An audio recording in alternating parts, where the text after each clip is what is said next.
আমন্ত্রণ জানাচ্ছি বিসিএন আপডেটে। মাত্র কয়েক বছর আগেও হাসনাত আবদুল্লাহ ঢাকা বিশ্ববিদ্যালয়ের একজন সাধারণ শিক্ষার্থী ছিলেন, কিন্তু আজ তার একটি বক্তব্য, একটি সিদ্ধান্ত কিংবা একটি রাজনৈতিক কর্মসূচি মুহূর্তের মধ্যে ছড়িয়ে পড়ে সামাজিক যোগাযোগ মাধ্যমে এবং তৈরি হয় জাতীয় আলোচনা। এত অল্প সময় কিভাবে বাংলাদেশের অন্যতম আলোচিত তরুণ রাজনৈতিক মুখ হয়ে উঠেছেন এই হাসনাত আবদুল্লাহ? তার যাত্রার পেছনে লুকিয়ে আছে সংগ্রাম, সাহস, বিতর্কার অসাধারণ এক উত্থানের গল্প। আজকের ভিডিওতে তার খুঁটিনাটি জানব। কুমিল্লার এক সাধারণ পরিবারের ছেলে কিভাবে দেশের রাজনীতির প্রথম সারির আলোচনায় উঠে আসলেন। বিস্তারিত জানতে চ্যানেলটি সাবস্ক্রাইব করে দেখতে থাকুন পুরো ভিডিওটি।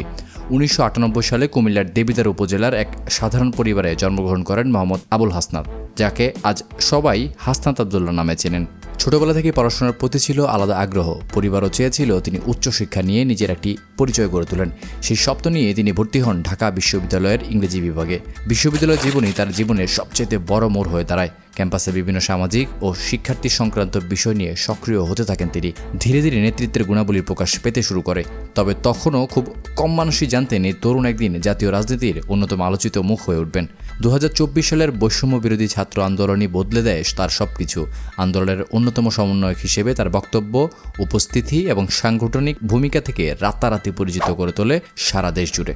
টেলিভিশন, সংবাদপত্র এবং সামাজিক যোগাযোগ মাধ্যম সবখানেই আলোচনার কেন্দ্রবিন্দুতে চলে আসেন হাসনাত আবদুল্লাহ। সমর্থকরা তাকে নতুন প্রজন্মের সাহসী কণ্ঠ এবং ক্যাপ্টেন হিসেবে দেখছেন।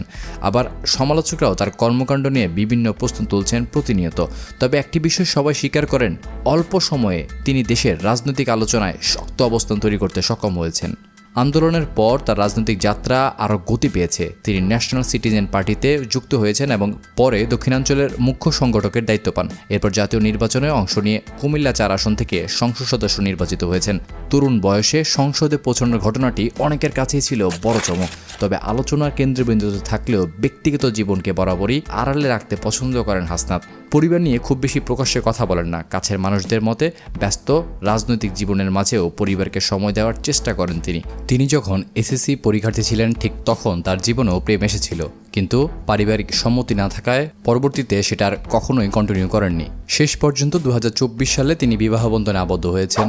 কিন্তু একটি সত্য অস্বীকার করার উপায় নেই, একজন সাধারণ বিশ্ববিদ্যালয় শিক্ষার্থী থেকে জাতীয় পর্যায়ের আলোচিত নেতা হয়ে ওঠার পথটা মোটেও সহজ ছিল না তার। আগামী দিনে তার রাজনৈতিক যাত্রা কোন দিকে মোড় নেবে, তিনি কি দেশের রাজনীতিতে আরও বড় ভূমিকা রাখতে পারবেন, সেই উত্তর বলে দেবে সময়। তবে এতটুকু নিশ্চিত, বাংলাদেশের সমসাময়িক রাজনৈতিক ইতিহাসে হাসনাত আবদুল্লাহ ইতিমধ্যেই একটি গুরুত্বপূর্ণ অধ্যায় হয়ে গিয়েছে।